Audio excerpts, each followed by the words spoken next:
Ang orasyon. Ang anghel ng Panginoon ay nagbalita kay Santa Maria at siya'y naglihi lalang ng Espiritu Santo. Aba, Ginoong Maria, napupuno ka ng grasya, ang Panginoon Diyos ay sumasa iyo. Bukod kang pinagpala sa babaing lahat at pinagpala naman ng iyong anak na si Jesus. Santa Maria, Ina ng Diyos, ipanalangin mo kaming mga makasalanan, ngayon at kung kami mamamatay. Amen.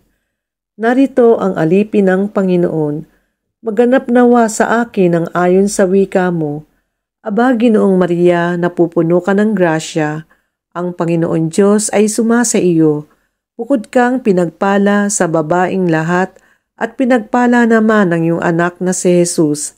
Santa Maria, Ina ng Diyos, ipanalangin mo kaming mga makasalanan, ngayon at kung kami mamamatay. Amen. At ang Berbo ay nagkatawang tao at nakipamuhay sa atin. Aba, Ginoong Maria, napupuno ka ng grasya, ang Panginoon Diyos ay sumasa iyo. Bukod kang pinagpala sa babaing lahat at pinagpala naman ang iyong anak na si Jesus. Santa Maria, Ina ng Diyos, ipanalangin mo kaming mga makasalanan, ngayon at kung kami mamamatay. Amen. Ipanalangin mo kami, Santang Ina ng Diyos, nang kami maging dapat makinabang ng mga pangako ni Kristo. Manalangin tayo.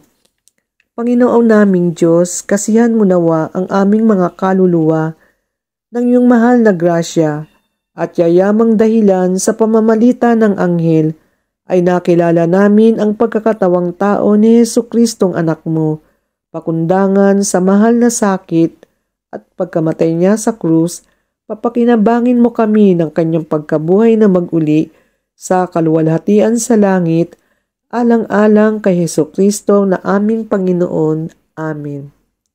Sa ngalan ng Ama, ng Anak, at ng Espiritu Santo. Amen.